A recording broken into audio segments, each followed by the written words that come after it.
Group 5, seat 32, Echo. That's the very last row, honey, all the way at the back. The gate agent didn't mean anything by it. Not really. But the words landed with a particular weight in the middle of Gate B-17's overheated, overcrowded misery. And 22-year-old Zara Banks absorbed them with the quiet discipline of someone who had learned a long time ago that the size of a space assigned to you had nothing to do with the size of what you were carrying. Chicago O'Hare was doing what Chicago O'Hare always did on a Tuesday afternoon in March, performing organized chaos with all the enthusiasm of a facility that had stopped apologizing for itself decades ago, rolling luggage and overlapping intercom announcements, and the particular frustrated sighing of people who had somewhere more important to be, which was everyone, always, all at once. Gate B-17 was worse than most because Flight 477 to Seattle had been delayed 55 minutes due to a vague maintenance issue that the ground crew had described only as an equipment matter, requiring resolution, which told the passengers nothing except that the airline preferred its euphemisms professionally laundered. The boarding area was packed shoulder to shoulder. The plastic seats long since claimed people standing in clusters near the windows and the charging stations and the overpriced coffee kiosk that had a 20-minute line despite the circumstances.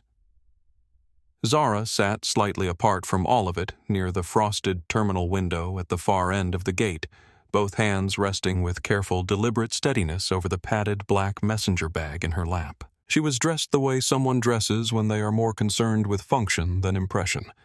A worn leather jacket that had survived 2 winters and a cross-country move scuffed boots that were comfortable for long days on concrete, her natural hair pulled back with a single elastic. She looked tired in the particular way that comes not from a single bad night, but from the accumulated debt of 3 consecutive days running on black coffee and the specific buzzing adrenaline of a person who is too close to something important to allow themselves to fully rest.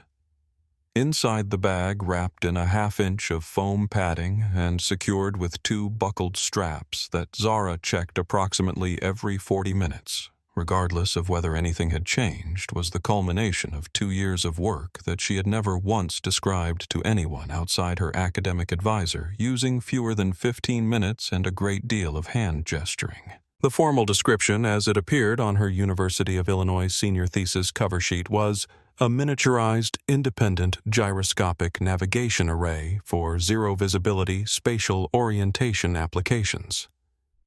What it actually was in the terms that mattered was a device the approximate size and weight of a hardback dictionary encased in clear acrylic so you could see the complex web of gimbals and wiring and sensors inside it, with a high-resolution LCD screen on one face that displayed in crisp, clean blue and brown a perfect artificial horizon and a continuous digital altitude readout, all powered by its own self-contained lithium-ion battery that had nothing to do with whatever grid it happened to be sitting near.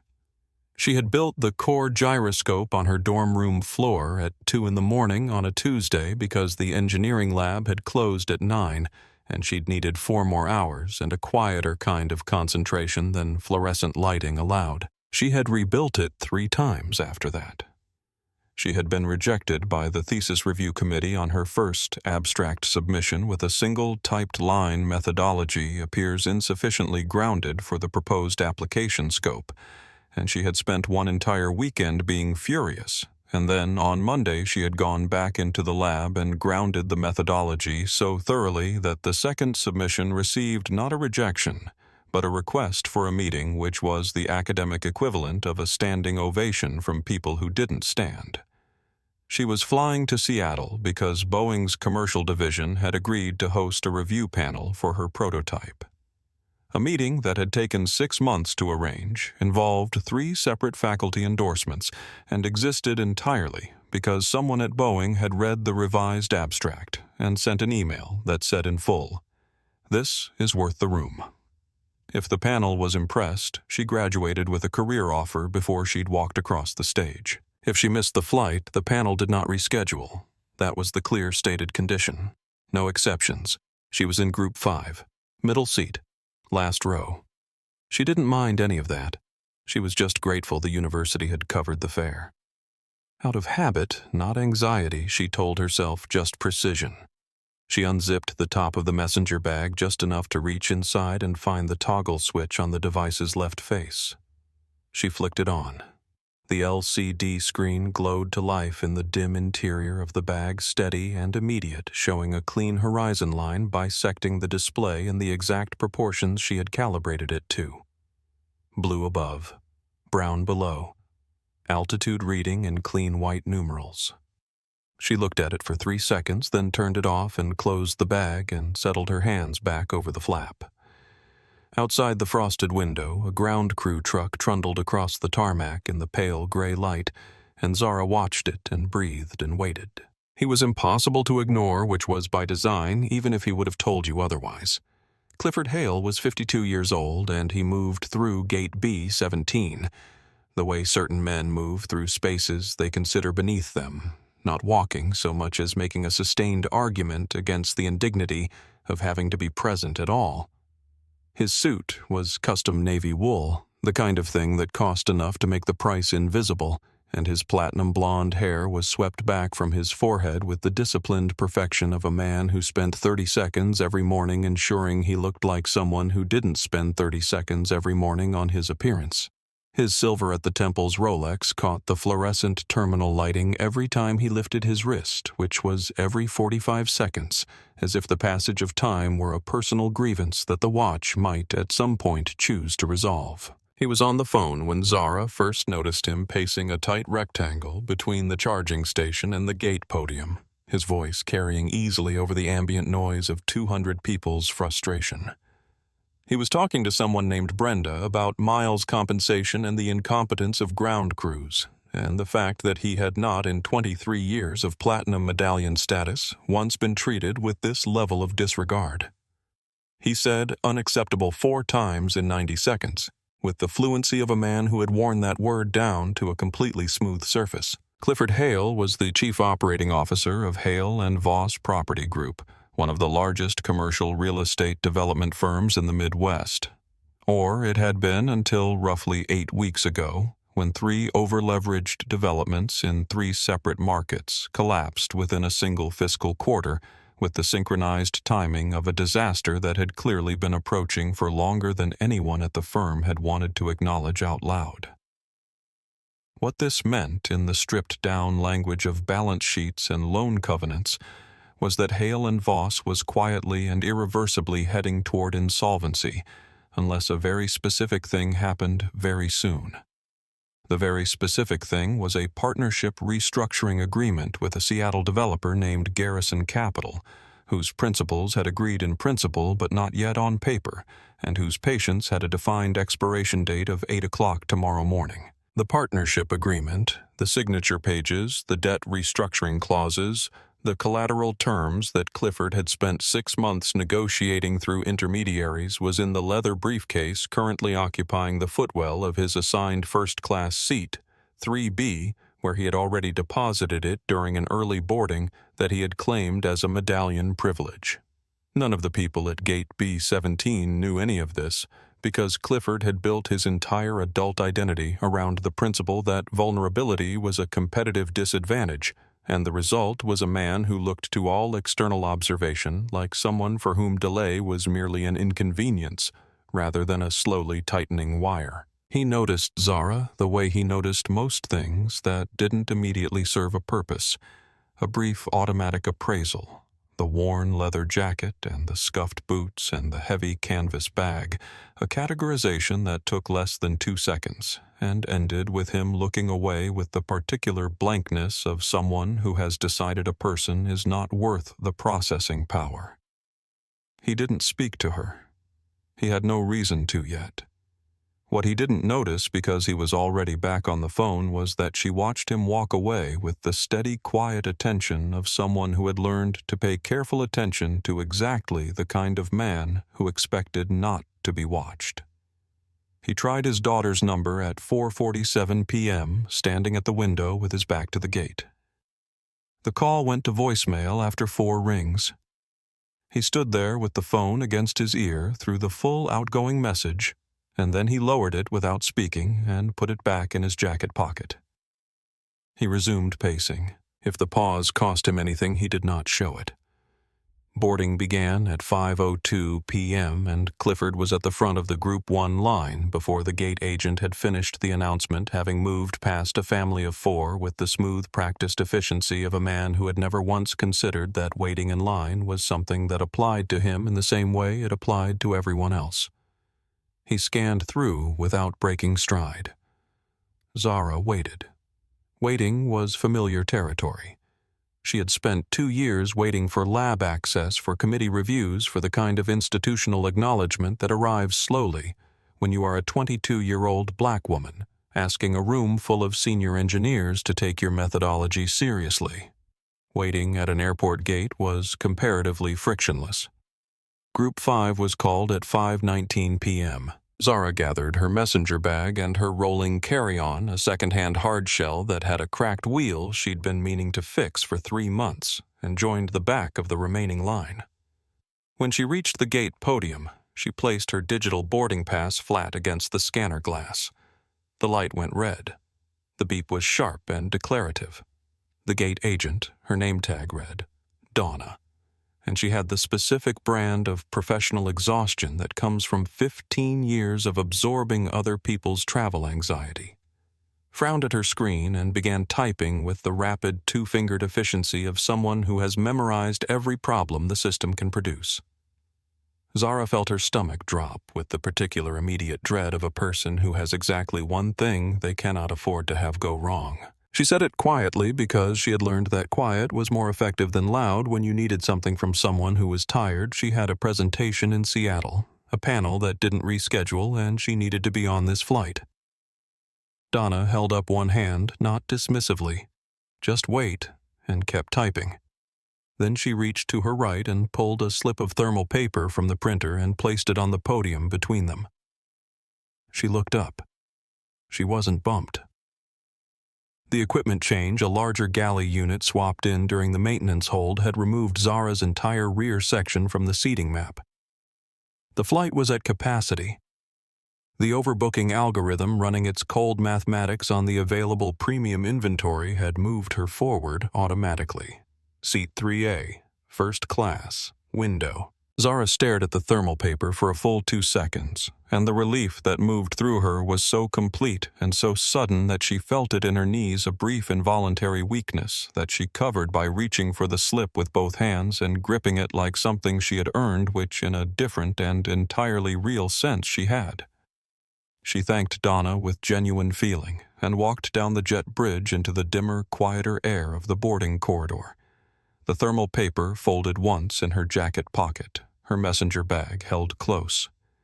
She was thinking about the prototype running through the presentation sequence in her mind for perhaps the 40th time, the particular progression of arguments she had built for a room that might need to be convinced before it could be impressed. She stepped onto the aircraft. Lead flight attendant, Patricia Hayes. 22 years of skies behind those warm, precise eyes greeted her at the door and pointed her left toward the premium cabin with a genuine smile that Zara returned without thinking about it. Row 3. The window seat was empty and waiting clean and white in the overhead lighting, and it looked like exactly the small, uncomplicated gift it was until Zara noticed who was already in 3B settled and spread out and thoroughly installed his expensive briefcase, half blocking the footwell of her seat, his jacket folded proprietarily over the shared armrest, his Rolex catching the cabin light as he scrolled his tablet without looking up. Clifford Hale. She took a breath that was not quite a sigh and walked to her row. "Excuse me," Zara said, and she said it the way she said most things, with a straightforwardness that wasn't aggressive but wasn't apologetic either, just clear, just the simple statement of a person who has a seat and intends to occupy it. Clifford looked up from his tablet. The appraisal he gave her was the same one he'd run at the gate. Leather jacket, scuffed boots, the heavy bag, but slower now, more deliberate with the particular weight of a man who had decided in the previous 40 seconds that first class was a space he had a proprietary relationship with. He shifted his knees approximately 2 inches to the right. He did not stand. He did not move the briefcase. He did not make any adjustment to the jacket draped across the armrest between them. He simply made the minimum possible accommodation and then returned his attention to his tablet as if the question of whether she could pass were already closed. Zara squeezed past him. It required turning sideways in the narrow space, her messenger bag brushing against his shoulder in the process. Barely incidentally, the contact of physics and geography rather than intention. "Watch the suit," he said, not looking up, already brushing at the shoulder of his jacket with the back of his hand, as if she had left something behind on the fabric.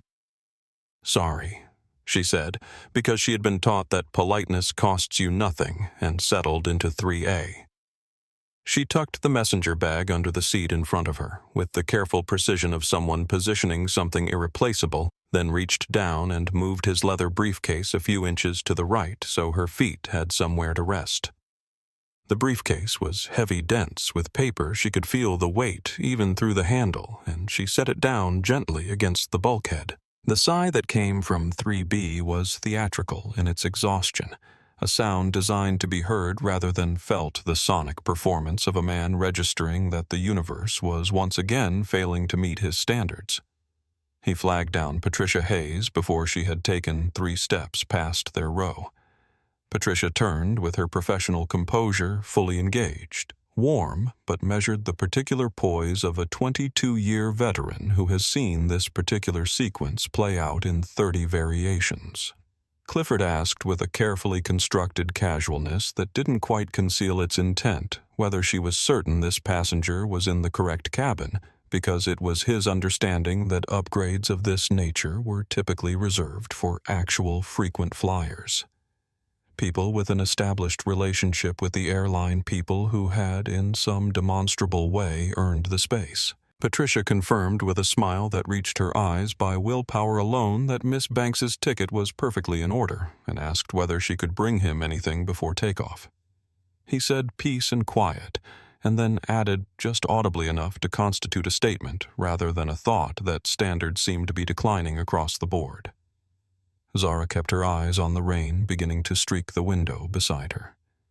She reached into her bag, pulled out her noise-canceling headphones, and placed them carefully over her ears. She didn't play any music. She just needed the barrier, the physical declaration of a perimeter, the signal to anyone watching that she had drawn a line around herself that she intended to hold. She settled back against the window and looked at the tarmac and thought 2,000 miles. Just the 2,000 miles, and then the meeting, and then everything you've worked for. The plane pushed back from the gate at 5:31 p.m. The hostility coming from 3B was not a dramatic thing. It didn't announce itself or make speeches. It was the accumulated weight of small, repeated aggressions, the shared armrest that Clifford occupied completely. His elbow moving with the deliberate frequency of a man who had decided that the boundary between their seats was his to define, bumping into her ribs every few minutes as he scrolled aggressively through emails on his tablet. The way he flagged down Patricia twice more before they reached altitude for requests that required a flight attendant's presence in the front galley, and therefore pulled the nearest warm body away from Zara's side of the cabin. The way he accepted his pre-departure sparkling water without acknowledging the person who brought it, and then complained about the temperature. Zara shrank by degrees into the space between her seat and the fuselage, pulling her shoulders inward, occupying less and less of the physical world, the learned compression of a person who has discovered that making yourself smaller sometimes prevents certain kinds of friction, even when you know with absolute clarity that you have every right to take up the space you've been given. Behind them, in seat 4, a Derek Okafor was watching. Derek was 38, broad-shouldered, in the way of a man who had spent 20 years coaching high school football and had never entirely stopped being in shape for it, traveling back to Tacoma from his younger brother's wedding in Milwaukee. He was a quiet man by nature, not reserved exactly, but economical, someone who spoke when he had something worth saying and used the interval to observe carefully. He had been watching since the gate had seen the way Clifford had moved past that family, without a word, had seen the way Zara had settled into her seat and been methodically crowded out of it. He hadn't said anything yet. He was reading the situation the way you read a game in the second quarter, understanding that there was still time and that the right intervention at the right moment was worth more than an early one that changed nothing. In 2B across the narrow first-class aisle, Helen Marsh had her reading glasses on and a thick biography open in her lap, but she had not turned a page in 15 minutes. Helen was 68, silver-haired, with the still considered presence of someone who has spent 30 years as a family court judge watching human beings reveal their true characters under pressure, and has long since stopped being surprised by what people are capable of in either direction. She was watching Clifford with the same quiet cataloging attention she had once brought to witnesses on the stand, not with hostility, just with the professional interest of someone who recognizes a pattern they have seen before and understands from long experience where patterns of this kind tend to go. The seatbelt sign chimed twice and went dark. Below them, Illinois dissolved into cloud. Patricia rolled the premium beverage cart down the aisle with the smooth, practiced efficiency of someone who has performed this sequence thousands of times and found in its repetition a kind of meditative competence. The smell of warmed mixed nuts and fresh coffee moved through the first-class cabin like a small temporary comfort. The suggestion that things were ordinary and in order, which was the specific illusion that good cabin service exists to maintain. She reached row 3 and addressed Clifford first because 3B was the aisle seat, which was the standard protocol, and also because Clifford had the quality of a man who would interpret being addressed second as a personal slight and act accordingly. His usual, a double Scotch neat glass, actually clean this time, the emphasis landing with the practiced lightness of someone who had delivered that particular passive aggression enough times to have refined its delivery, was poured and placed on his cocktail tray with the same professional grace Patricia brought to every interaction. She turned to Zara. "Just a ginger ale," Zara said, slipping one headphone off her ear. "Thank you." And her thank you was genuine, the full 2 syllables of it, the kind of small courtesy that costs nothing and means something, and Patricia gave her a warm smile as she reached for a plastic cup. The clear air turbulence arrived without warning, which is the nature of clear air turbulence, a sharp, sudden lateral jolt that moved through the entire frame of the Boeing 737, with the blunt efficiency of a physical fact. The kind of shudder that has nothing to do with weather and everything to do with invisible atmospheric mechanics at 30,000 feet. It lasted approximately 1 second. It was not severe by any clinical measure, but it was enough. Zara's hands had been resting in her lap, and the jolt moved them an involuntary reflexive response to unexpected motion, the body doing exactly what bodies do when the ground shifts without permission. Her right elbow contacted the center armrest. It was a light touch incidental, the product of physics and gravity rather than any directed action. The contact transmitted a small vibration through the shared surface between the seats. Clifford's double Scotch was sitting on the cocktail tray that extended from the center console, and it had been sitting there for 30 seconds. And 30 seconds is long enough for the center of gravity of a liquid in a glass to have settled into a specific, balanced equilibrium that does not accommodate sudden lateral vibrations. The glass tilted. The amber liquid 2 full measures neat spilled across his tray table with the generous commitment of a spill that has chosen its moment, soaking into the fanned-out pages of the legal documents he'd been reviewing, spreading across the cream-colored paper, with an efficiency that felt almost intentional, and then cascading over the edge into his lap, pooling into the fine wool of his custom navy trousers, with a thoroughness that left no question about the damage. 1 second of absolute stillness. The ambient sounds of the cabin continued. The engine droned the thin whistle of air past the fuselage. The muffled conversation from economy somewhere behind the divider. But in row 3 there was no sound at all. Clifford looked down at his trousers.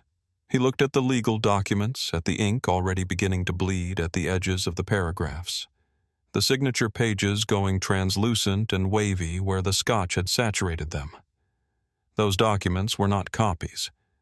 The counterparty signatures on the restructuring agreement had been obtained through 2 months of back-channel negotiation and a courier trip from Seattle that had cost more than Zara's entire thesis budget. There was no duplicating them before 8 o'clock tomorrow morning.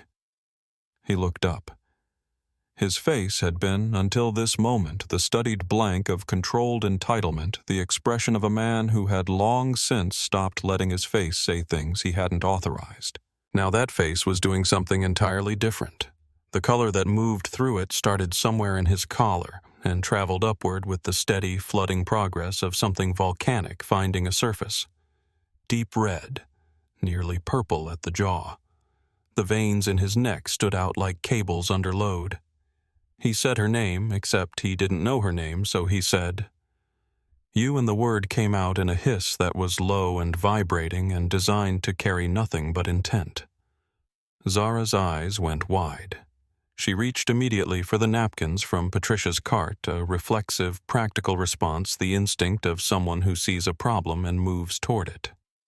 "I'm so sorry," she said, and the apology was genuine because she was not a person who withheld genuine things when they were warranted, even when she knew that the turbulence was the turbulence and that the glass had been on the tray, and that what had happened the way physics happens without moral dimension. He slapped her hand away. The sound of it, his palm against the back of her outstretched hand, cut through the ambient noise of the cabin with the clarity of something that does not belong in the space it has just entered. Patricia froze mid-motion. In 2B. Helen Marsh's biography closed in her lap without her looking down at it. In 4. A Derek Okafor's hand moved from the armrest to the seat back in front of him. And then Clifford Hale stood up or came as close to standing as the confined space permitted, rising out of his seat and leaning over her, his voice abandoning the controlled hiss for something with full volume behind it, something that filled the premium cabin and then kept going, the accumulated force of a man who had spent the entire flight compressing his contempt into small targeted forms, and had now, in the shock of the spilled drink and the soaked documents and the thing he could not afford to lose, released all of it at once.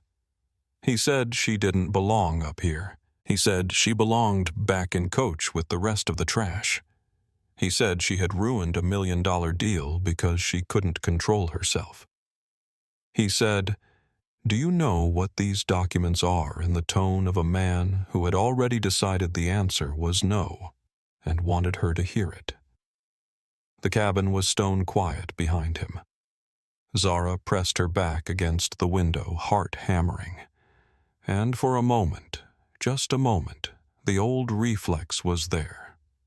The one that said, "Make yourself smaller. Don't escalate. Wait for it to pass." And then something underneath that reflex. Something that had been building for 2 years of labs and rejection letters and committees and careful, deliberate invisibility, said no. She looked at him directly with both eyes, and she found her voice, and it was steady. The plane had dropped. She said it was turbulence. It was an accident, and he had absolutely no right to put his hands on her. The fight in her voice snapped the last remaining thread. He lunged. His hand closed around her upper arm with a grip that was not a grip, but a statement. A large hand, a bruising force, fingers pressing into the muscle with the purposeful pressure of someone who wanted to be felt, who wanted the physical reality of his size and his anger to communicate something that his words had not quite finished saying. He yanked her toward him, away from the window, away from the cold fuselage she'd been pressed against, and Zara made a sound that was involuntary and honest, the sharp intake of breath of a person who has just been reminded against her will that her body can be moved by someone else. Derek Okafor was already moving. He had been watching since the hand slap his weight forward on the edge of 4A, reading the geometry of what was happening with the practiced assessment of a coach who has spent 20 years watching young people get into situations they can't navigate alone and has developed in response a very fast and very clear understanding of when it is time to act. He unbuckled his seatbelt in one motion and came up and over the armrest and grabbed Clifford Hale by the shoulder of his wet, ruined jacket, the damp navy wool bunching in his fist, and hauled him backward with a force that was thorough and deliberate and completely controlled. Not violent for its own sake, but final in the way that only certain kinds of physical certainty can be final. Clifford stumbled into the aisle, his grip on Zara's arm breaking as his balance went, and Zara gasped relief and pain arriving at the same moment, and pressed herself back against the window, clutching her arm, where the marks of his fingers were already beginning to surface beneath the fabric of her jacket. Derek placed himself in the aisle between Clifford and the row. He didn't shout. He didn't perform anything. He just stood there in the way of very large, very certain men who don't need volume to make a point, and he said, "Sit down, and don't move again." The first-class cabin came alive all at once, not chaotically, but with the particular collective urgency of a group of people who have been witnessing something wrong and have just been given permission by someone else's action to stop pretending they haven't seen it. Phones came out. Voices rose in a simultaneous cascade from 4 directions. A woman in row 230's corporate blazer phone already recording announced to the cabin that she had seen the whole thing. Helen Marsh had already lowered her reading glasses to the end of her nose, closed her book, and was watching Clifford with the still measuring attention of someone who has spent a career deciding what the truth looks like. Patricia Hayes was at the intercom handset before Derek had finished his sentence, her voice low and absolutely controlled as she reported to the cockpit. Level 2 physical disturbance, first class cabin 3B, has physically assaulted 3A. Clifford straightened in the aisle and adjusted his jacket, and then he did something that under the circumstances should not have been possible but was entirely consistent with who he was. He reasserted himself. He announced his medallion status. He announced his miles. He announced that the man who had pulled him back was threatening him, and the woman in the window seat had assaulted him first, and he intended to sue the airline and ruin everyone within earshot. His voice was shaking, but it had found its register again, the boardroom register, the COO of a major firm. Register, the register of a man who has never in 5 decades faced a consequence he couldn't outspend. He took a step forward and raised his fists in the narrow aisle, pointing them at Derek, who simply braced his feet and waited. The impact never came. Instead, a sound arrived from beneath the floorboards, a deep, resonant, metallic groan that had nothing to do with the argument in the aisle and everything to do with something much larger and much less negotiable. It moved through the floor of the aircraft like a physical wave felt in the soles of every shoe in the cabin before it was heard the sound of enormous mechanical systems failing at a depth you couldn't see or reach or argue with. The seatbelt sign illuminated with a chiming that didn't stop, an insistent, repetitive alarm that cut straight through the shouting. Then the engines. The twin jets that had been providing the steady, deafening background score of every moment since takeoff, that constant pressure-heavy roar that you stop consciously hearing after the first 10 minutes of a flight. But that is in fact the reason the aircraft is in the air, stuttered. It happened in stages first. A reduction in pitch, a falling note in a sound you hadn't known you were relying on, and then a shudder that moved through the entire length of the fuselage with the force of something vast losing its footing, rattling the overhead bins aggressively, throwing the floating napkins off the tray tables. And then silence. Absolute impossible silence. The engines were gone. Not reduced. Gone. The air conditioning died simultaneously. The overhead lights flickered once, twice a strobing hesitation, and then dropped the entire cabin into the sickly, flat yellow of emergency auxiliary lighting, which cast long shadows across 30 faces that had all in the same fraction of a second understood that something was wrong, in a way that had nothing to do with a man in an aisle. and everything to do with the sky. The sickening sensation of weightlessness began its slow, unmistakable creep into the stomach of every person on board, that specific stomach-lifting absence of support that the inner ear recognizes before the mind catches up with what it means. Clifford Hale's fists were still raised in the air. His face, which had been purple with exertion and certainty 30 seconds ago, drained to the color of old paper as the vibration of the engines that he hadn't noticed until they were gone failed to return. He stood in the aisle with his arms up and his mouth open, and the specific stranded helplessness of a man whose entire arsenal money status volume threat had just become entirely useless. The cockpit door burst open with a force that swung it flat against the bulkhead, and Captain James Osei stood in the threshold. 58 years old. 30 years of skies behind him. His uniform shirt soaked through at the collar. His face carrying an expression that flight simulators spend thousands of hours trying to prepare pilots for, and that when it actually arrives, no amount of simulation can fully replicate. He wasn't looking at Clifford. He wasn't looking at Derek or Zara or the phones or the scattered napkins. He was looking at the dead air in front of him, and his voice in the total silence of the cabin was barely above a whisper. We just lost everything. The brain requires approximately 5 full seconds to process a genuinely impossible thing, and for those 5 seconds, nobody in the first-class cabin of Flight 477 moved or spoke or breathed in any way that suggested they had fully accepted the information that had just been delivered to them. 5 seconds is a long time when you are at altitude and the engines are off. Then the nose tilted. It was not the sudden, violent plunge of a disaster movie. It was slower and more deliberate and in some ways more terrifying than a plunge would have been, because the steadiness of it left no room for the hope that it was a bump, a jolt, something temporary. The aircraft's nose dipped with the patient physics-governed certainty of an object that has lost its argument with gravity and is in the process of accepting the terms of the settlement. Loose items shifted on tray tables. A water bottle rolled in a slow, dreamy arc from one end of a seat pocket to the other. Napkins lifted and hovered and fell.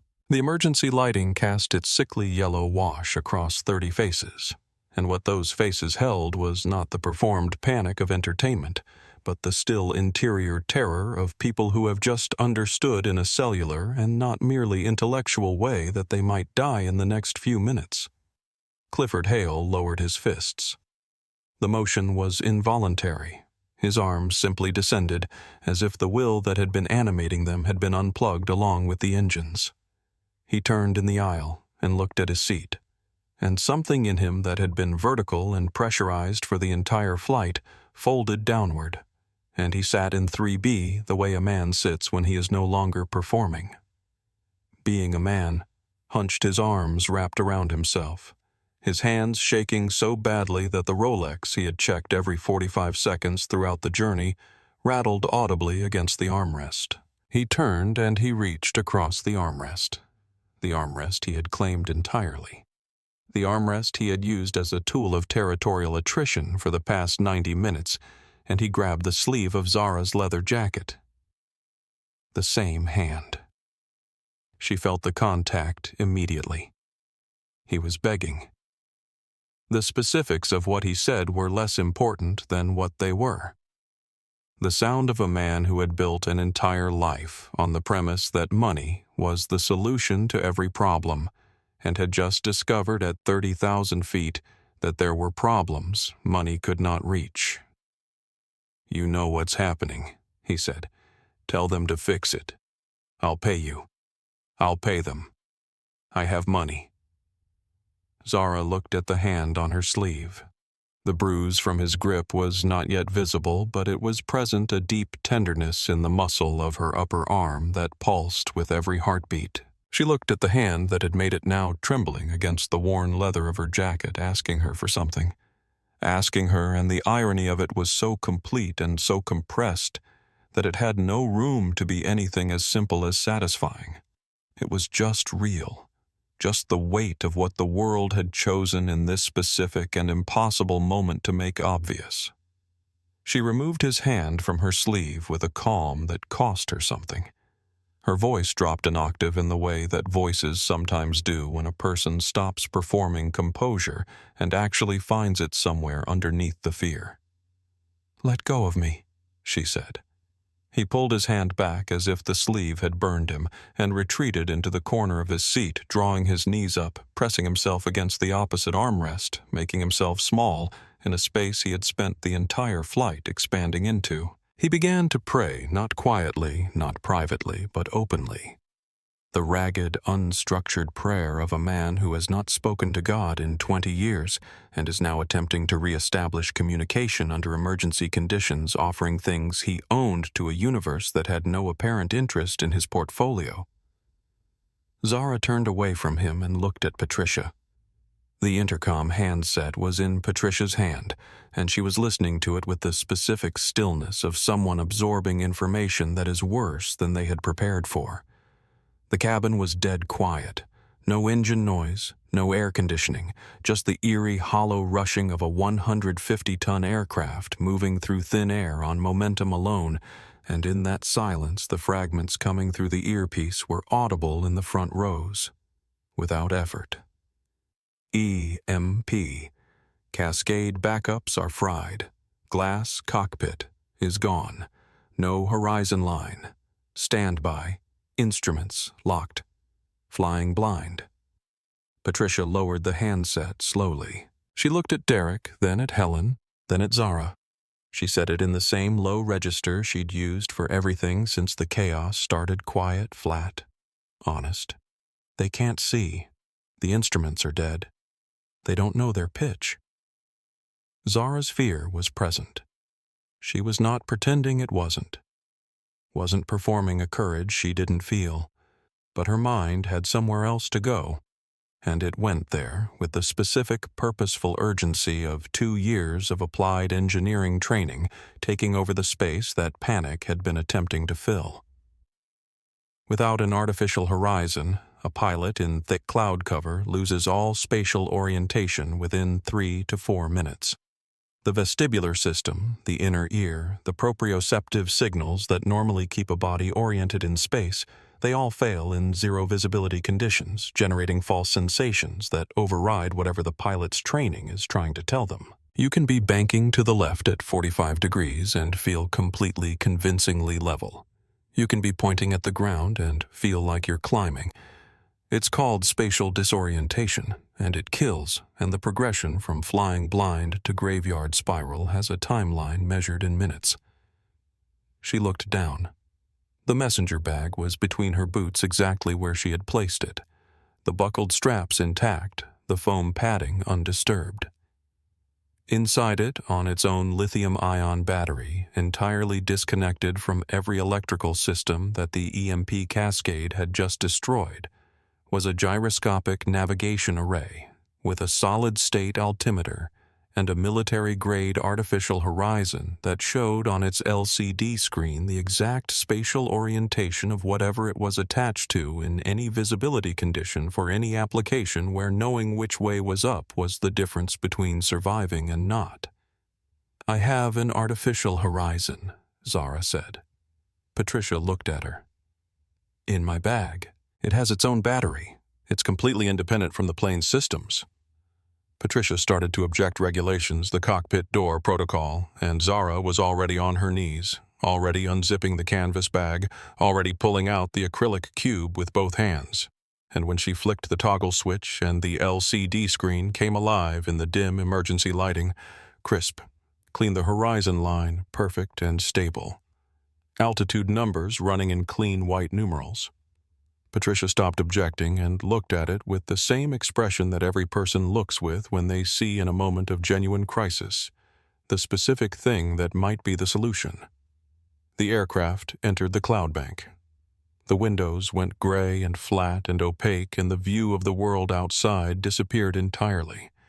And in the first-class cabin of Flight 477, there was nothing left to see, except the yellow emergency lights and each other's faces and the small, steady blue glow of Zara's screen. "We're already banking," Zara said, reading the tilt of the horizon line. They're turning and they don't know it. Open the door." Patricia punched the emergency override code. The cockpit door opened. The cockpit was not what emergency looked like in the movies, which is to say it was not loud or dramatic or operatically chaotic. It was worse than that, because it was quiet in the particular way that only genuine, unscripted crisis is quiet. The silence of two professionals in the middle of doing everything they know how to do and finding that none of it is working. Every screen on the instrument panel was black. Not dim, not degraded black as completely and finally as a television that has been unplugged. The large digital displays that normally filled the cockpit with telemetry and navigation data and engine readouts and weather overlays simply gone, leaving the panel a dark expanse of dead glass. The analog backup instruments in the center console, the ones that exist specifically for the failure of the digital systems, were frozen, their needles stuck at positions that corresponded to the moment the power had failed, rather than to anything happening in real time. The only illumination in the cockpit came from the lightning strobing outside the windshield in white-violet bursts, throwing sharp shadows across the faces of two men for whom all the preparation in the world had not been adequate preparation for this. Captain James Osei was on the yoke with both forearms, his arms corded with the effort of flying a 150-ton aircraft through turbulent cloud cover without any information about whether he was doing it correctly, sweat running freely down his face and darkening the collar of his uniform shirt. He was using his experience, 30 years of it, 10,000 hours, the accumulated physical memory of how a properly trimmed aircraft responds to control inputs to hold what he believed was straight and level flight, because his experience was the only instrument he had left. The problem with experience as an instrument is that it assumes a reference point, and when you are in zero visibility conditions and the reference points are gone, experience can tell you what it feels like to be doing something right while you are in fact doing something catastrophically wrong. First Officer Greg Wade was working the circuit breaker panels in rapid sequence, throwing and resetting breakers with the systematic urgency of a man who understands that the only way to know whether a system can be revived is to try every possible path to revival, even when the growing evidence suggests that the path is closed. He was calling out findings dead. No response locked nothing in a voice that was carrying its training well, but not perfectly. The frantic edge of genuine alarm present in the clipped efficiency of his reports. Both men registered Zara's entrance with the same startled physical response. Wade turned and roared at her to get out with the automatic authority of a man who has been trained to keep the cockpit sealed in emergency conditions, and Osei looked over his shoulder with the sharp attention of someone who doesn't have the processing bandwidth for an unexpected variable, but is about to have to find it. Zara didn't argue and didn't explain. She moved to the center pedestal between the two seats and wedged the prototype, the acrylic box still glowing, still running on its own battery. The horizon line and altitude display undisturbed by any of the chaos around it, between the thrust levers and the radio panel where both pilots could see the screen from their seats. "Independent power," she said. "Look at the display." Osei looked. The screen showed what Osei's experience had been telling him was not happening. The digital horizon was tilted significantly to the right, a 15-degree right bank, and the pitch indicator showed the nose angled downward at 10 degrees, and the altitude numbers on the right side of the display were unwinding with a speed that in the clinical language of aviation is described as a high rate of descent, and in the language of everyone else is described as falling. The number was showing 3,000 feet per minute. They had entered the cloud bank at approximately 14,000 feet. The math was not generous. "You're in a 15-degree right bank," Zara said, reading her own device with the same focused calm she had brought to 2 years of thesis calibrations, and descending at 3,000 feet per minute. "You're entering a spiral." James Osei had been flying aircraft for 30 years. He had flown through 2 engine failures, one catastrophic hydraulic loss and a bird strike at rotation that had required him to abort a takeoff at 80 knots and hold the aircraft on a runway that wasn't quite long enough. He knew what a lifeline looked like and he did not spend time asking where it came from. He trusted the instrument the way you trust a compass when you're lost, not because you know everything about how it was made, but because it's pointing somewhere and you are not. Correcting, he said, and he muscled the yoke to the left with both hands, stepping hard on the left rudder pedal.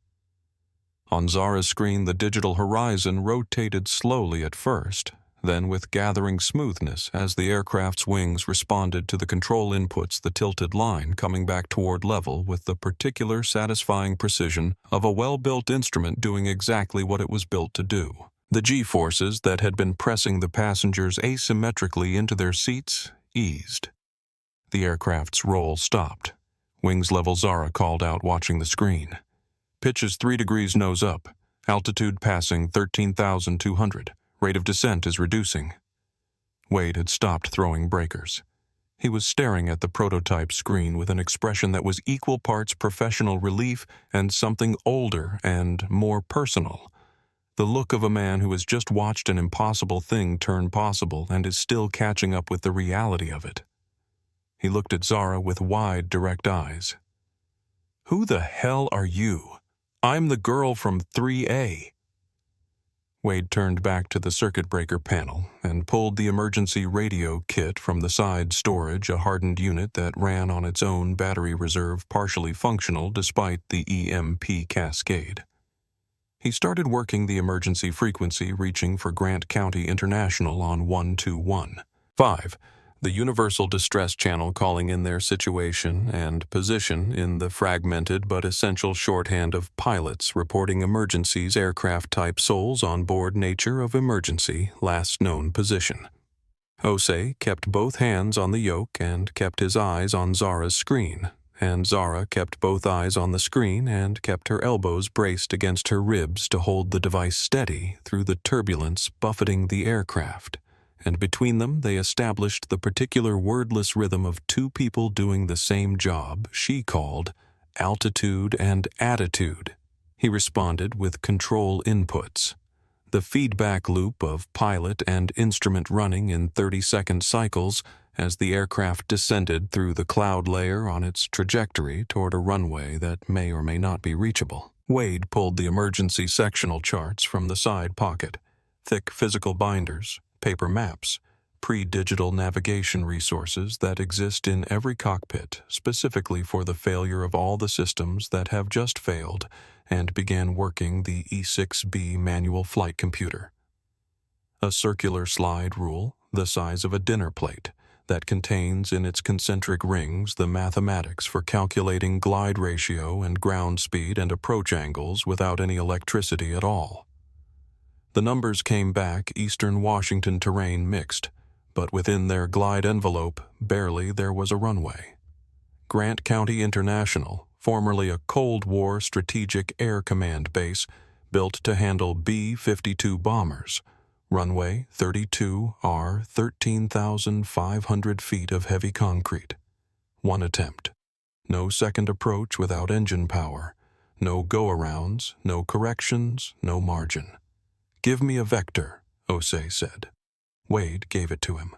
Osei looked at Zara one more time, not with the wariness of a man assessing an unknown, but with the direct acknowledging attention of a professional who has recognized a peer in an unexpected body. "Don't take your eyes off that screen," he said. "Call every number." "Yes, sir," Zara said. And she did. The silence in the first-class cabin was not the silence of calm. It was the silence of people who had stopped doing the things that filled the time between their fears and were now left alone with the fears themselves, and it had a texture and a weight that was entirely distinct from any ordinary quiet. It was the sound of 150 people understanding at a depth that no announcement or briefing or safety card had ever previously reached that the sky was not a floor. The emergency lighting was steady now, its sickly yellow unchanging, and the temperature in the cabin had dropped another 4 degrees as the engines that had been heating the pressurized air simply failed to return. People were wrapped in whatever they had emergency blankets that Patricia and the junior cabin crew had distributed from the forward storage coats pulled from overhead bins, the shared thermal blankets of strangers sitting close together without discussion. Because warmth was warmth, and the arithmetic of survival has very simple priorities. Derek Okafor had not sat back down after Clifford was removed from the aisle. He had assumed a quiet, practical authority in the absence of active crew checking that the passengers in the front rows were buckled correctly, speaking to the frightened in the low-level voice he had used on the sidelines for 20 years when a 17-year-old needed to hear that someone was not panicking so that they could also not panic. He moved between the rows without drama, without ceremony, without asking anyone's permission, doing what needed to be done because it needed to be done, and he happened to be the person present who knew how to do it. Helen Marsh was sitting with the particular stillness of a woman who has, over a long professional life, trained herself to be most useful precisely when other people are most frightened. Her reading glasses were off folded in her lap. She had retrieved her small leather notebook from her carry-on, the one she traveled with, always from 30 years of legal training that said, "Write it down while it's fresh," and she was writing in it with a hand that was steady and deliberate, documenting the sequence of events since boarding times, seat numbers, descriptions, the exact words she had heard, the physical contact she had witnessed. Her handwriting was the handwriting of a person who has signed and initialed 10,000 documents and learned to make each character legible and unambiguous, because ambiguous documentation is worse than no documentation in a room where facts matter. Clifford Hale was not performing anything. That was the notable thing about him now. Not that he was frightened because everyone was frightened, but that he had stopped performing. Not being frightened, stopped performing being powerful, stopped performing the particular version of Clifford Hale that Clifford Hale had been performing for 30 years. What was left underneath the performance was a man sitting in an airplane seat in a ruined suit with his arms wrapped around himself and his face doing things he had not authorized it to do. His mind was not on the deal. This was the fact that would have been most surprising to anyone who had watched him at Gate B-17, that in the space of 40 minutes between the engines failing and this moment, the partnership agreement with Garrison Capital had simply ceased to exist, as a priority had dropped completely out of the hierarchy of things he cared about.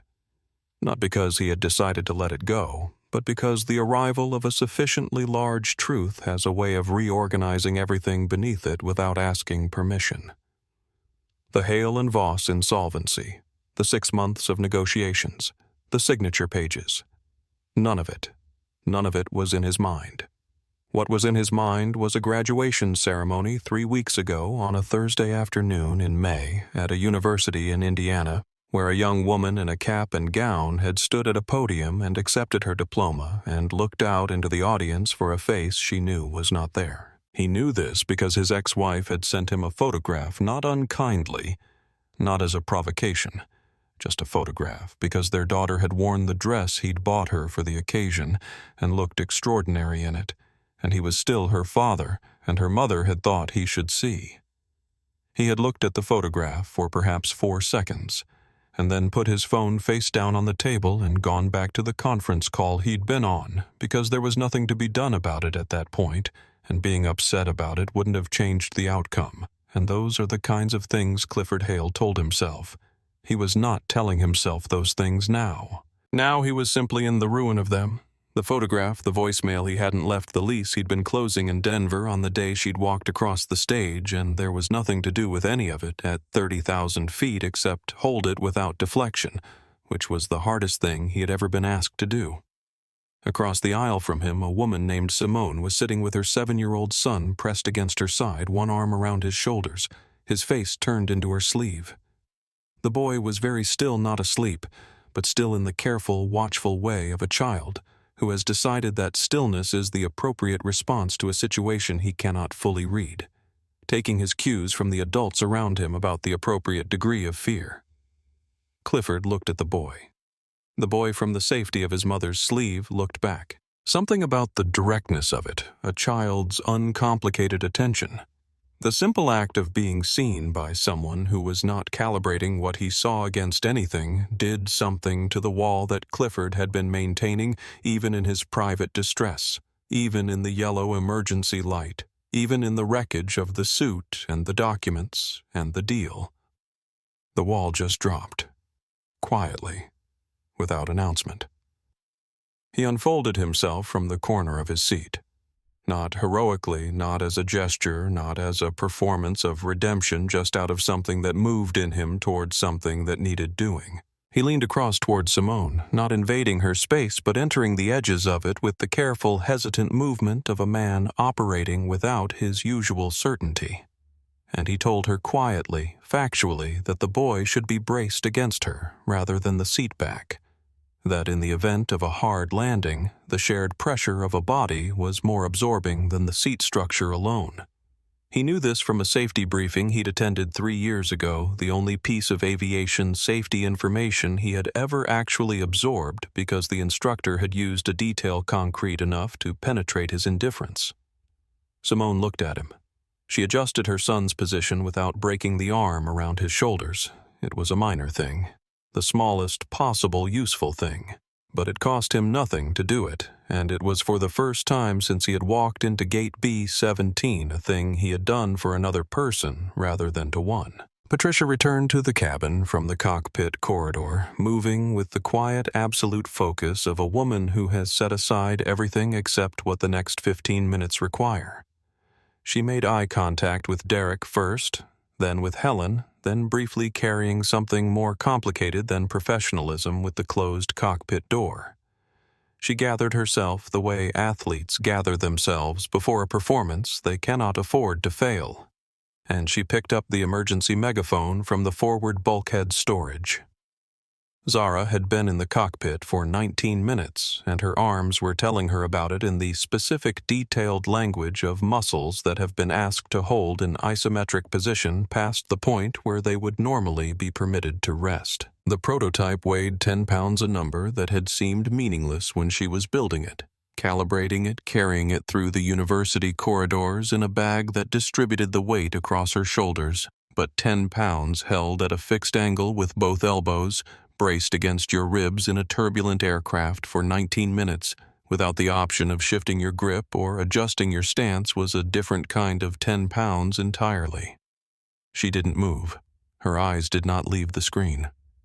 The display was stable, steadier than anything else in the cockpit, its own battery indifferent to the state of the aircraft's electrical systems. Its gyroscopic sensors continuing to do exactly what gyroscopic sensors do, which is report the truth about orientation in space without reference to anything outside themselves. It was showing 9,400 feet and descending wings, level pitch 2 degrees, nose down. Airspeed 215 knots, the numbers of a controlled glide rather than an uncontrolled dive, which was the difference between a conversation and a catastrophe. Captain Osei had gone somewhere in himself that was very quiet and very focused. The place that 30 years of flying builds in a person who has survived the things that flying occasionally requires surviving. He was flying by her numbers with the trust of a man who has set aside every question except the one that matters. Is this instrument telling me the truth? And has answered it in the affirmative, and moved on. His hands on the yoke had the loose, calibrated grip of someone who has stopped fighting the aircraft and started listening to it, which is what good flying always is. Between them, in the stripped-down call and response of people doing a single necessary thing together, something was being communicated that neither of them would have been able to articulate, but that both of them felt a mutual recognition, the specific kind of respect that has nothing to do with biography or background, or the external markers by which people usually decide whether another person is worth taking seriously. It was the respect of one competent person for another in a room where competence was the only currency that still had value. Altitude 8,000, Zara called. Bank is 0. Pitch holding at 2 degrees down. Airspeed 210 and stable. Copy, Osei said. Wade, where are we on the vector? Greg? Wade had the E6B in his hands and the sectional chart spread across his knees, working the manual mathematics with the focused intensity of a man who understands that the accuracy of his calculation is the accuracy of their approach, and that there is no second calculation after this one. The Hale and Voss documents, soaked with scotch and ink blurred, and ruined on the tray table in 3B, were the furthest possible thing from anyone's concern. The numbers that mattered now were airspeed and glide ratio and runway heading, and the distance between where they were and where they needed to be. Grant County International's runway 32R was bearing 281 degrees magnetic from their current position. 13,500 feet of concrete built during the Cold War for aircraft, heavier than this one sitting in the flat agricultural expanse of the Columbia Basin at an elevation of 1,185 feet above sea level. They had the altitude to reach it barely with a glide ratio that left almost no margin for adjustment. Almost no margin was not no margin. Wade called the vector. Osei adjusted heading. 6,500, Zara said. Still level. 2 degrees nose down. Airspeed 205. The emergency radio had made contact with Grant County Tower in fragmentary bursts enough to confirm that the runway was clear, that emergency services were rolling, that there was someone on the other end of the frequency who knew they were coming and was doing everything a tower controller could do for an aircraft that had no electronic guidance and no approach lighting capable of communicating with its dead systems. The black box hardened self-powered recording everything was running. Later in the investigation, the transcript of the cockpit voice recorder would be read by people who had spent their careers studying aviation emergencies, and the section covering the glide from 14,000 feet to runway threshold would be reproduced in training materials and published in safety journals and cited in the congressional testimony that followed. The thing that everyone who read it would remark on in the particular careful language of official documents was the quality of the communication, precise, economical, continuous, the two-way loop of a pilot and an instrument that trusted each other completely. The instrument was a 22-year-old engineering student from the University of Illinois holding a 10-pound acrylic box with aching arms in a dark cockpit, and she did not miss a single call. 5,200. Wings level. Pitch 2 down. Rate of descent 1,800 feet per minute. Airspeed 198. Good, Osei said. That's good. Wade gear. The landing gear had to come down manually without hydraulic power using the mechanical extension handles located in a panel in the cockpit floor. Steel rings connected to cables that, when pulled with sufficient force, released the gear bay doors and allowed the main landing gear and nose wheel to drop by gravity into their extended positions and lock. The mechanism existed for exactly this scenario, and it worked exactly as designed, which meant that Wade unbuckled his shoulder harness, reached down to the floor panel, grabbed the steel rings with both hands, and pulled upward with everything in his back. For a long moment, nothing. Then a clunk that reverberated through the floor of the aircraft like a depth charge detonating in the metal structure of the fuselage, followed immediately by a roar of wind and turbulence as the belly doors tore open into the 200-knot slipstream and the gear fell into place. The aircraft shuddered violently, a whole-body tremor that rattled every rivet and sent a fresh surge of fear through the cabin behind them, where 150 people in brace positions had been listening to the sounds of their aircraft, with the terrified attention of people who have learned in the past 20 minutes to interpret every noise as information. "Gear is down," Wade said, falling back into his seat. "But I have no green lights. Indicators are dead. I can't confirm the pin's locked." "Then we trust gravity," O.C. said, and Zara heard in his voice the particular resolved calm of a man who has assessed his options and found that they reduce to one. 4,000, Zara called. Wings level, pitch holding, airspeed 185. The cloud base was beginning to change, not brightening exactly, but thinning the dense gray opacity of it, becoming more granular, less absolute, the first suggestion of visibility returning at the edges, like the beginning of a thought you haven't quite finished having. 3,200.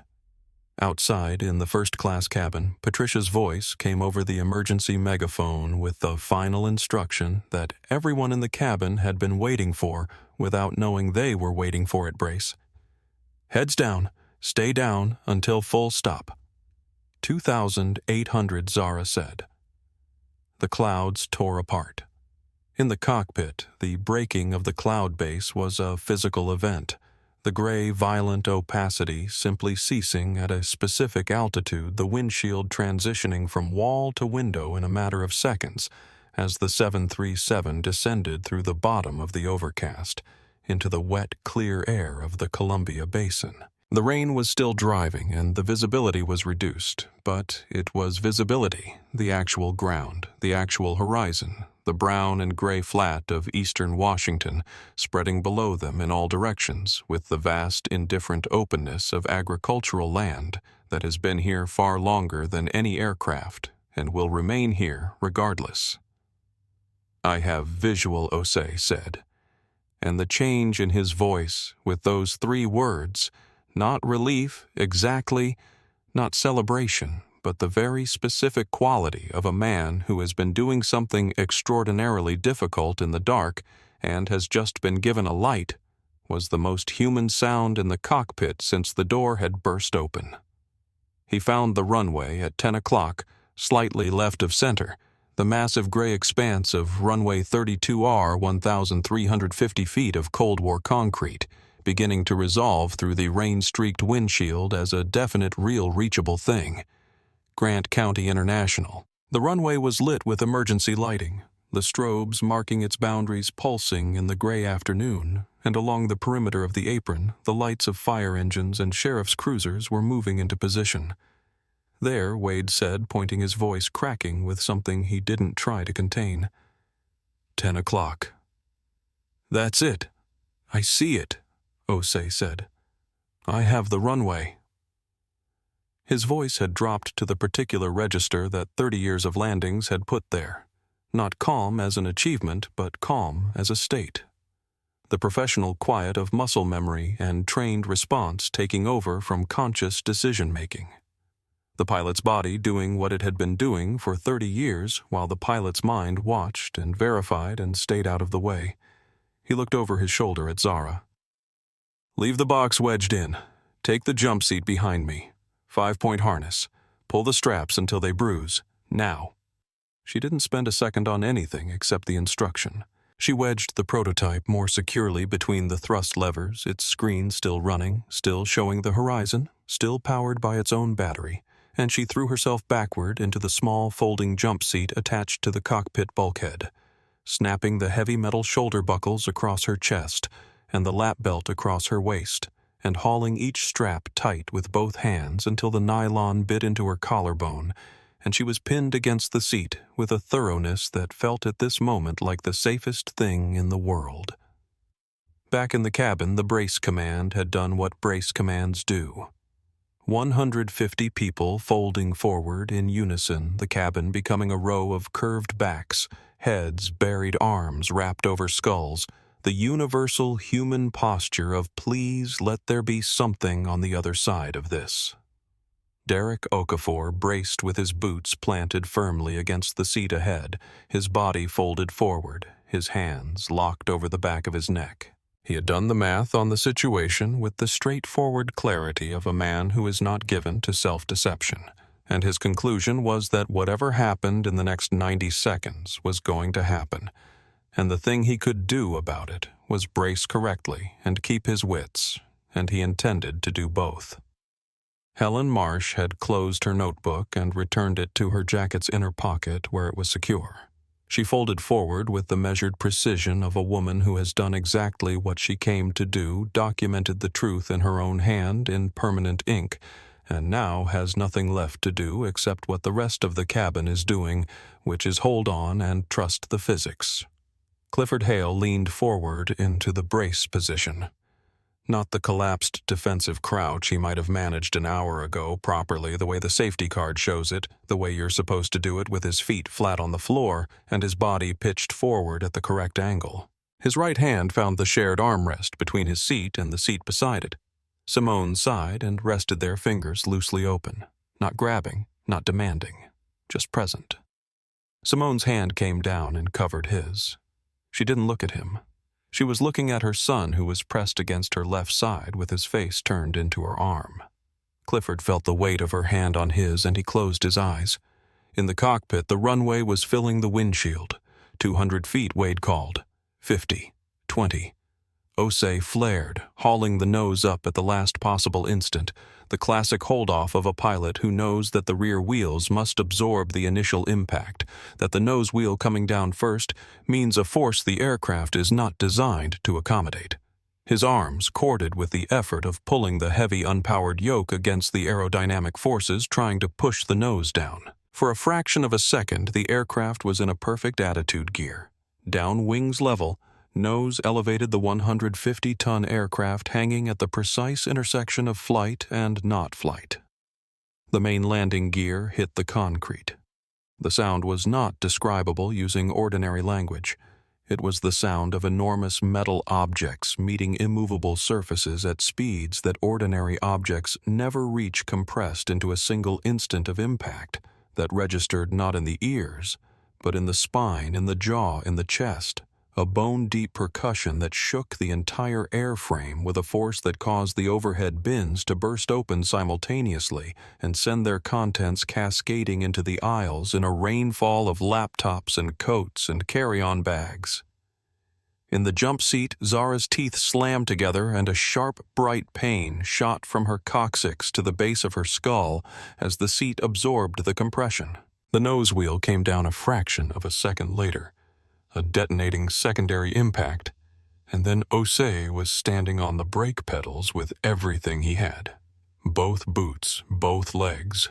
The full weight of his body transferred into the mechanical brake system that had no anti-skid, no computer modulation, no assisted pressure, just rubber against concrete at a speed that the aircraft was never designed to be stopped from using only brakes. The tires locked. The shriek began. It was a continuous, agonizing sound, high and sustained, the scream of vulcanized rubber being sheared against abrasive concrete at velocity, white smoke boiling past the windows in dense clouds, the smell of burning rubber penetrating the cabin even through the sealed fuselage. The aircraft fishtailed, the heavy tail swinging left, with the inertia of a structure that weighs more fully loaded than most buildings, and Osei and Wade both pushed their feet onto the rudder pedals, fighting the yaw with the manual authority of two men preventing a geometric disaster through force of will and trained instinct. A tire blew on the right main gear. The sound was a single massive concussion like ordnance, and the bare aluminum wheel rim that replaced it ground a burning line down the center line of the runway, throwing sparks in dense orange showers that were visible from the fire engines converging from the apron's edge. The speed bled. 100 knots, 70, 50. The runway distance markers blurred past the windows 5,000 feet, remaining 3,000, 1,500. With a final shuddering lurch that threw every passenger hard against their seatbelt and snapped Zara's head forward, the Boeing 737 stopped. Silence. Just the heavy drumming of Washington rain on aluminum and the hissing of the overheated brakes, and 150 people breathing. Osei released the yoke. His hands were trembling too badly to manage the buckle of his own harness. He turned slowly in his seat and looked at the jump seat behind him, where Zara was pressed back against the headrest with her eyes wide and her chest heaving, staring at the ceiling of the cockpit as if confirming it was still there. He looked at her for a long moment, and when he spoke, his voice had the particular unguarded quality of a man who has been stripped by the last 30 minutes of everything except what is true. "You just saved 150 lives," he said. Zara looked at the prototype still glowing between the thrust levers, its horizon line perfect and undisturbed. She reached forward and turned the toggle. The screen went dark. The evacuation was the particular kind of organized chaos that trained people produce when trained procedures meet real emergency, Not clean, not cinematic, but functional in the way that matters, which is that it worked. The forward cabin door opened to the howl of the Washington storm, and the yellow inflatable slide deployed from the threshold, with a rushing, pressurized hiss slapping down against the wet concrete of the Moses Lake runway, with a solidity that Zara registered from the jump seat as the specific sound of something that would hold. Patricia ran the evacuation with the controlled, rapid authority of a woman who has rehearsed this sequence 400 times and is now doing it for the first time as a real thing.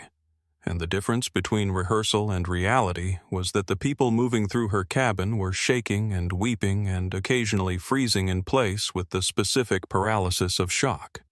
And she touched each of them with a hand on the shoulder and a word that was direct and calm, and moved them forward, every single one of them, until the aircraft was empty. Zara came down the slide with the messenger bag strapped across her chest, both hands gripping the sides, and the cold Washington rain hit her the moment she cleared the threshold, not gently, not symbolically, but with the physical force of a heavy Pacific storm, making no concessions to the significance of the moment. She hit the wet grass beyond the runway shoulder running, and then stopped. Her legs simply stopped cooperating.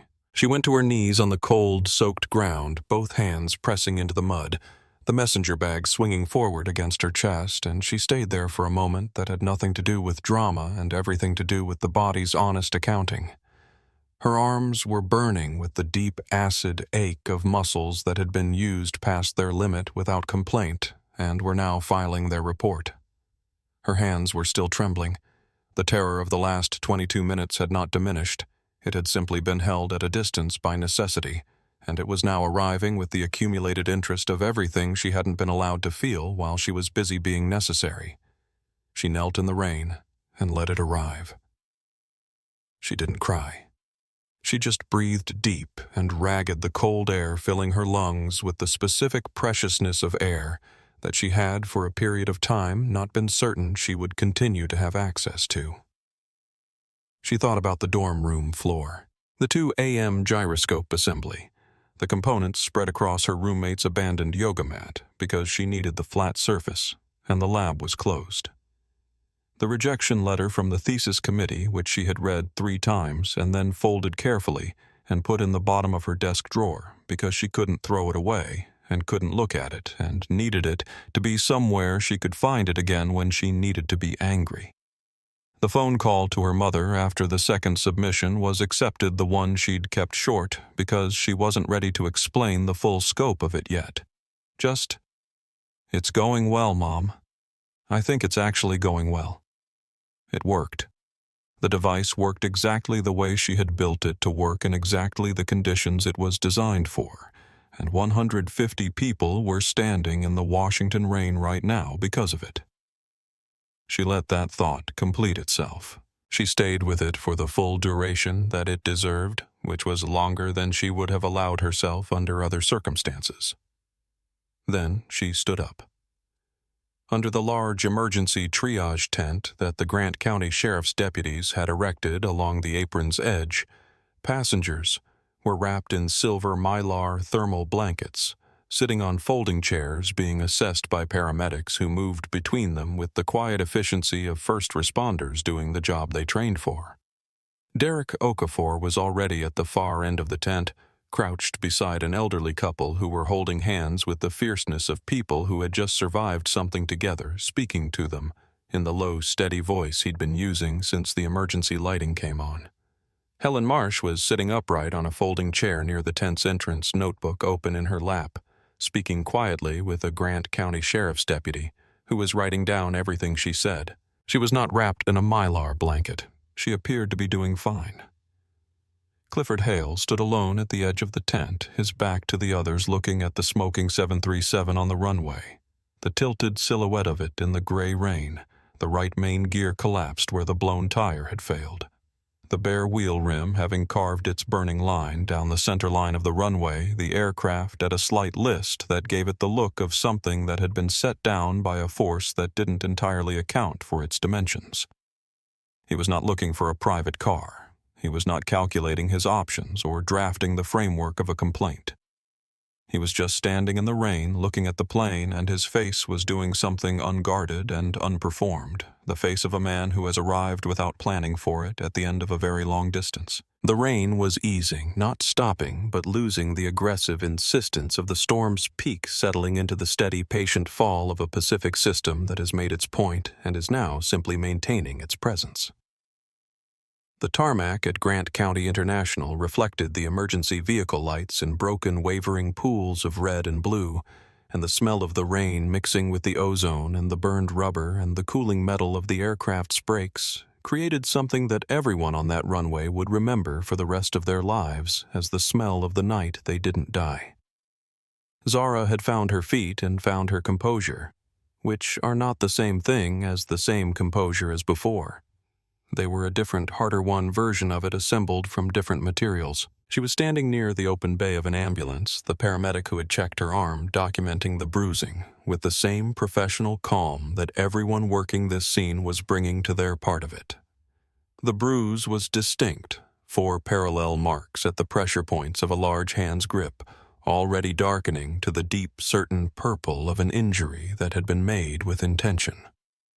The paramedic took photographs with a clinical device and noted the dimensions and the time, and Zara watched the process with the same stillness she had brought to the cockpit, not performing indifference to what she was looking at, but genuinely present with it. The physical record of what had happened, documented in the way that physical records get documented without editorial, without metaphor, just the fact of it in millimeters and color value. Across the tarmac, moving through the organized activity of the emergency response with the slow, separate quality of someone who is walking rather than being directed.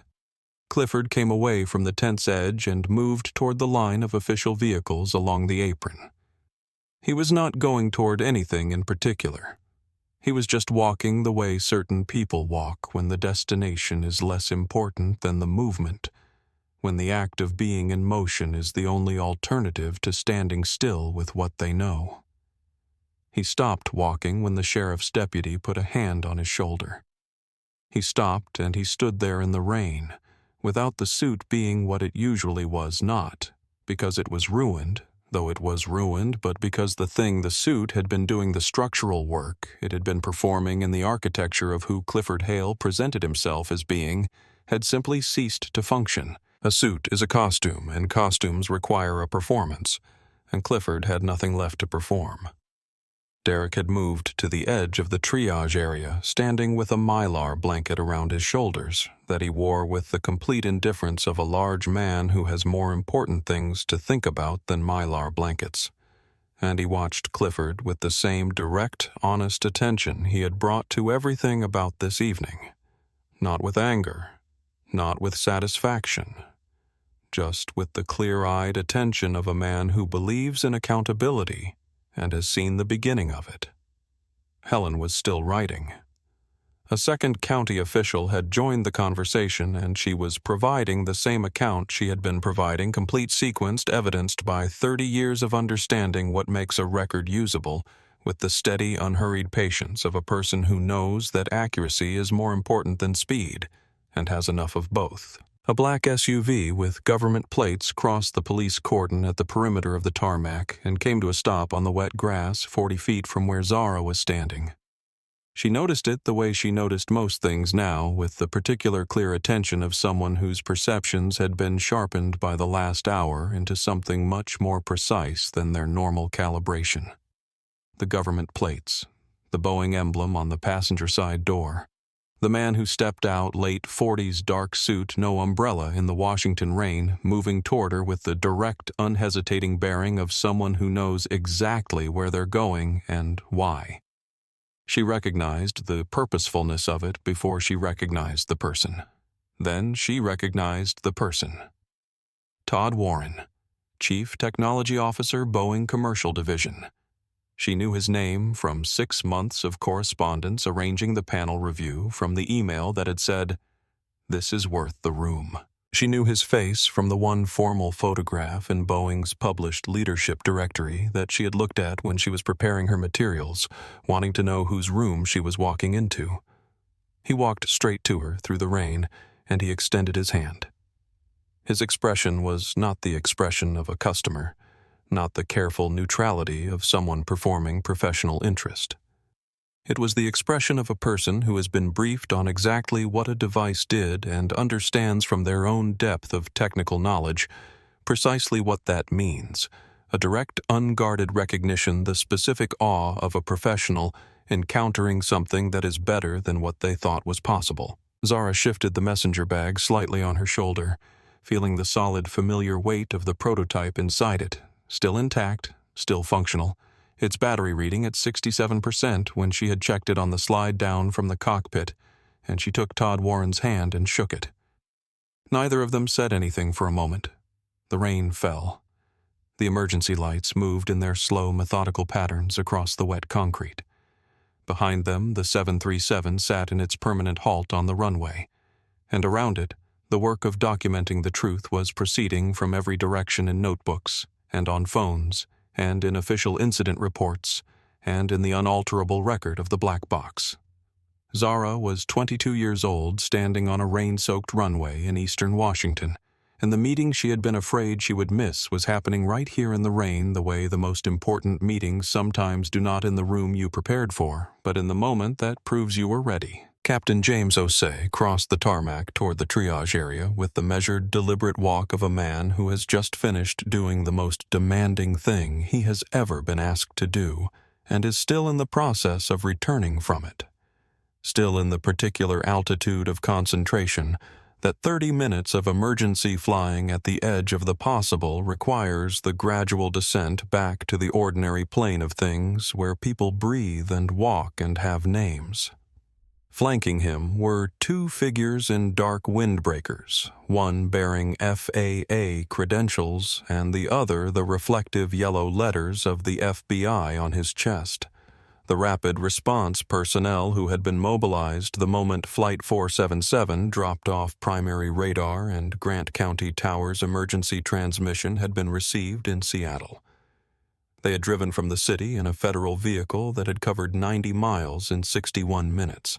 Clifford saw them coming from 30 feet away, and the old machinery tried to fire one last time, the instinct of a lifetime, the deep muscle memory of a man who has always known that the way to approach official authority is from a position of superiority, with the confidence of someone who has resources and connections, and the particular immunity that wealth has in his experience historically provided. He straightened slightly. He set his jaw. The lead FBI agent stopped in front of him and produced a federal badge with the practiced efficiency of someone who has done this many times and finds no drama in it, only function. The charges were read in the flat informational register that federal charges get read in Level 2 aviation violation under 49 U.S.C. Section 46,504 physical assault of a fellow passenger, criminal interference with a flight crew during a declared in-flight emergency. The agent read them the way you read a list one item after the other, each one a fact. Clifford's mouth opened. The machinery engaged the names, he knew the calls. He could make the lawyers whose numbers he had saved under a contact labeled strategic in his phone, the insistence that this was a misunderstanding, that the drink had spilled, that she had been the aggressor, that he was a man of standing who was not to be treated this way. It sounded out loud in the rain next to the wreck of an aircraft that 150 people had just walked away from, exactly like what it was. Derek stepped forward from the edge of the triage area, the mylar blanket still around his shoulders, and gave his account with the same economy he brought to everything, what he had seen, in what order, from what distance, with what level of certainty. He did not editorialize. He did not perform. He simply reported the truth, which is the most devastating thing that can be reported in situations where the truth is this unambiguous. Helen Marsh walked over and opened her notebook and handed it to the FBI agent with both hands, the way you hand someone something you have prepared for exactly this purpose. She introduced herself, retired family court judge, 30 years on the bench seat 2B, and she explained that the notebook contained a time-stamped, first-hand account of every relevant event from boarding through the emergency landing, including the physical contact she had witnessed, the specific words spoken, and the seat assignments of every individual named. Her handwriting was steady and precise and entirely legible. The agent took the notebook and looked at it and looked at Helen and said, "Thank you, Judge Marsh, with the particular respect that federal agents extend to people who have been thorough." The woman from row 2 held up her phone. The video had been uploaded to the cloud from the moment the 737's wheels had stopped. She had done it automatically, the reflex of a generation that has learned to preserve evidence before addressing anything else, even shock. The footage was clear, well lit by the premium cabin's overhead lighting, and showed without ambiguity or need for interpretation a large man in a navy suit gripping a young woman's arm and pulling her from her seat. The handcuffs closed. They closed over the Rolex, over the monogrammed cuff of the shirt that had cost more than most people's monthly rent, with a sound that was small and definitive and carried in the rainy air of the Grant County tarmac the specific weight of something being settled. Clifford didn't resist. He stood with his wrists behind him, and he looked at the ground, and he was for the first time in the evening entirely without performance. Not performing dignity, not performing outrage, not performing the immunity of the important. Just a man in handcuffs in the rain, which is all he was. The agent began walking him toward the police cruiser. He passed Zara on the way. She was standing 15 feet from the ambulance, the messenger bag on her shoulder. Todd Warren at her side, the two of them in the early conversation of people who have recognized each other as the right kind of serious. Clifford slowed, not stopped. The agent's hand was on his arm, and the forward motion was not optional but slowed, and he turned his head. He looked at her. Not at her jacket or her boots or the bag or any of the things he had catalogued at the gate and used to build his immediate comfortable certainty about who she was and what she was worth.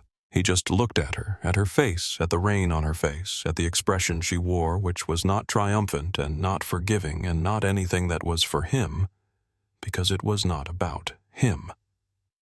3 seconds. That was all. Then the agent moved him forward and the cruiser door opened. Zara watched it close. She turned back to Todd Warren, and they resumed their conversation.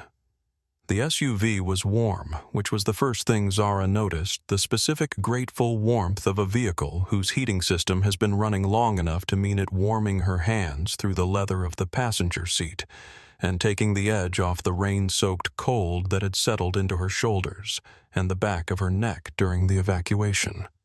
She set the messenger bag on her lap the way she always set it, both hands resting over the flap, the familiar weight of it present and accounted for. Todd Warren was in the driver's seat, and he was on the phone with Boeing's Advanced Systems Division in Seattle, speaking in the technical shorthand of someone who has assessed a situation quickly and moved directly to the next necessary step, which was the conversation about what the prototype's performance tonight meant for the patent application that would need to be filed and the institutional relationship between Boeing and the university that would need to be formally established, and the range of applications that the device's performance had just made urgently and concretely real. Zara listened to his side of the conversation without trying to direct it, hearing the specific vocabulary of it. Independent power. Zero visibility application, gyroscopic array, navigation certification process, and recognizing in the way that people recognize things they have spent years working toward that. The conversation that was happening was the conversation she had been building toward through every late night and every rejection and every moment of doubt that she had decided again and again not to let be the final word. She looked out the rain-streaked passenger window as the SUV pulled slowly through the police cordon. The runway was fully lit, now the emergency vehicles arranged along its length, the triage tent still operational, the 737 sitting at its slight list on the center line, with the fire engine's lights playing across its fuselage in rhythmic sweeps. From this angle, through the rain and the glass, it looked very large and very still and very definitively stopped. She thought about Gate B-17, about Seat 32E, about the woman named Donna who had printed a thermal slip and changed everything without knowing she was changing everything, just doing her job, just running the algorithm, just following the process that had been built for exactly this kind of situation. She thought about the way the first-class cabin had looked when she'd first stepped into it clean white, the window seat waiting before she'd reached row 3 and found Clifford already installed in 3B like a fixture, his briefcase blocking her footwell. She thought about what it had felt like to press herself against the fuselage and occupy less space, the learned compression of it, the way she'd put the headphones on not for music but for a barrier, a physical statement of a perimeter she intended to hold, the way she'd told herself 2,000 miles, just hold it together for 2,000 miles. She had held it together for considerably more than 2,000 miles, and for considerably more than she had been asked. Todd ended his call and set his phone in the center console and looked at her for a moment with the direct, frank attention of a man who is deciding how to say something accurately. He said that what she had built and what it had done tonight was going to change how the industry thought about redundant navigation for single-corridor emergency scenarios, and that Boeing wanted to be involved in its development at every stage, and that the patent filing would need to begin immediately, and that the University of Illinois was going to receive a call from him personally first thing in the morning. He said all of this in a clear, factual sequence, one thing at a time, the way you say things to a person you're taking seriously. Zara listened to all of it. Then she said, "Can we talk about the meeting first? The original one, the panel review. I still have the presentation." Todd looked at her for a second, and then he did something unexpected, which was that he laughed. Not a polite laugh, but a genuine one. The laugh of a person who has been handed a detail that is so perfectly itself that the only adequate response is to find it funny. He said that yes, they could talk about the meeting and that the panel was still in Seattle, and that he thought he could make certain they found the time. The SUV moved through the outer edge of the airport perimeter past the last of the emergency vehicles onto the access road that led to the county highway. The runway lights fell away behind them. The rain was still falling, but lighter now, the windshield wipers moving at half speed, the road ahead clear and dark and open. Zara leaned her head back against the headrest. She didn't close her eyes. She looked at the road ahead and the rain on the windshield and the dark, flat horizon of eastern Washington on all sides, the particular openness of a landscape that holds nothing back, that extends in every direction as far as the eye has patience to go. The prototype was in the bag on her lap, dark and quiet, its battery at 67%, its gyroscopes at rest, its horizon line waiting. It had done what she built it to do in exactly the conditions she had always known in the quiet certainty of the lab that it might someday need to do. Not as a theory, not as a methodology, not as an application that appeared insufficiently grounded, but as the thing it actually was, a device that could tell you which way was up when everything else had stopped. She was 22 years old, and she was alive, and the road ahead was long and completely, entirely open, and outside the window the rain was finally steadily beginning to ease. The federal courthouse in Spokane was a gray stone building that looked the way federal courthouses tend to look, like authority made permanent, like the idea that certain things once decided stay decided. Clifford Hale arrived on a Tuesday morning, 3 weeks after Moses Lake, in a dark suit that was nothing like the custom navy wool, a suit that had been chosen by someone else at a moment when the symbolic weight of clothing had stopped mattering to him, and he sat at the defense table with his attorneys on one side and 2 rows behind him in the public gallery, his daughter. He had not asked her to come. He had, in fact, written her a letter, handwritten 7 pages, the first handwritten thing he had produced since a birthday card. He couldn't now remember the year in which he had said everything he should have said on the phone. He hadn't answered, and in the voicemail he hadn't left, and at the graduation he hadn't attended, and he had mailed it without calling first because calling felt like it was asking for something, and he had done enough asking of people who owed him nothing. The letter had asked for nothing. It had just said what was true. She had come anyway, which meant something he wasn't yet ready to name precisely, but felt in the specific way that things feel when they are real and not performed. The plea agreement was clean guilty on the aviation charges, full cooperation with the FAA investigation, financial restitution to Zara Banks for the medical evaluation and documented injury to her arm 90 days with the terms of a sentence that Clifford's attorneys had negotiated, and that the judge, a woman who had read Helen Marsh's written statement in full, and whose expression throughout the proceeding was the expression of someone who has seen a great deal, and is no longer surprised but remains always attentive, accepted without modification. He accepted it without appeal.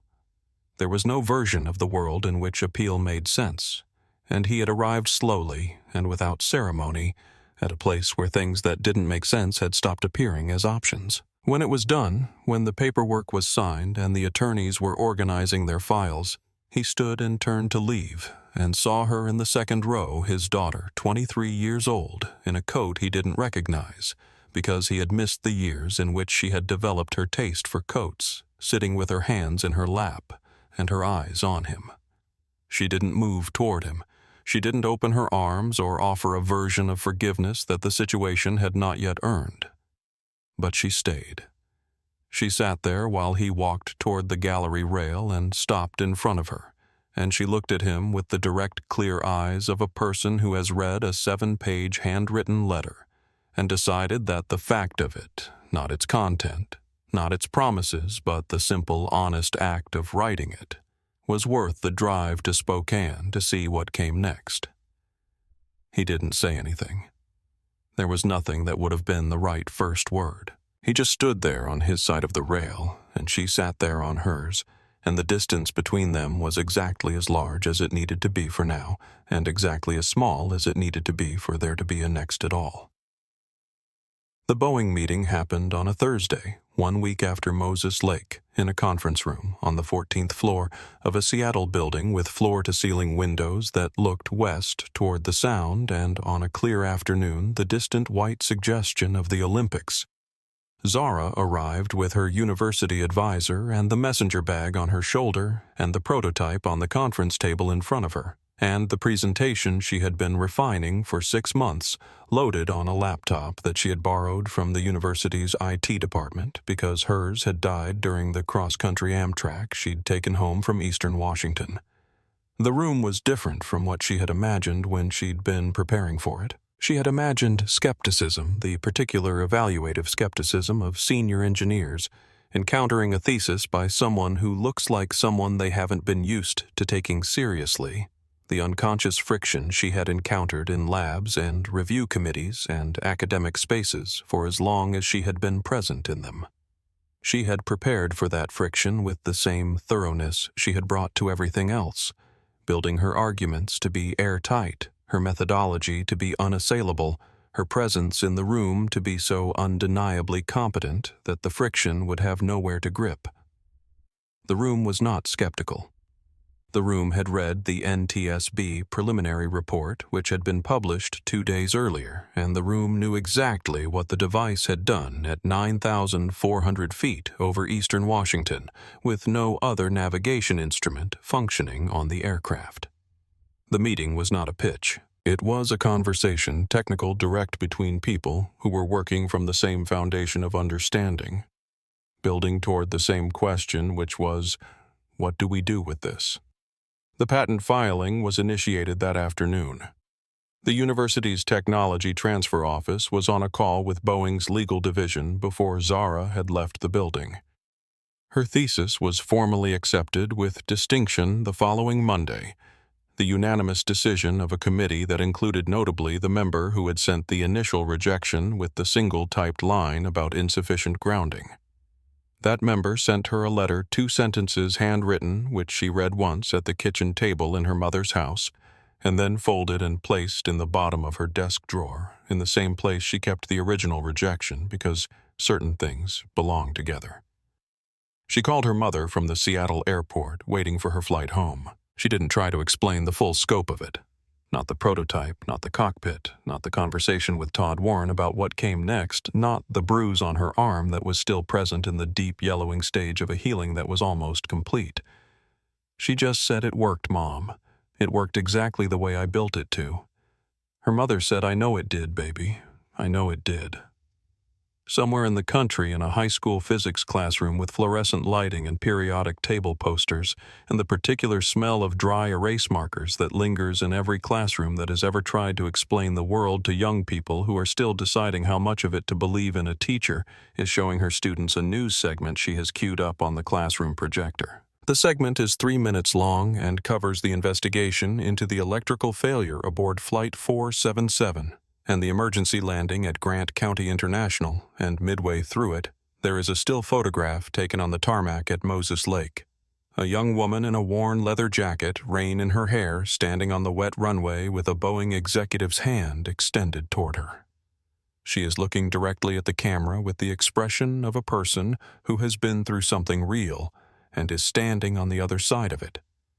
The teacher pauses on that frame and looks at her students and says, She built this in a dorm room, not as a moral, not as a lesson, not as the conclusion of anything, just as the fact it is offered to the room without packaging. In the back row, a 12-year-old girl, the only black girl in the class, who has been told twice this semester and many times before that in indirect, deniable, carefully calibrated ways that engineering is probably a stretch for someone like her, that the expectation she should adjust is her own looks at the photograph for a long moment.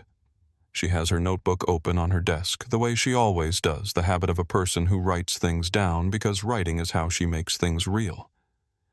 She picks up her pen and writes something in the margin. The camera doesn't show what she writes. It doesn't need to.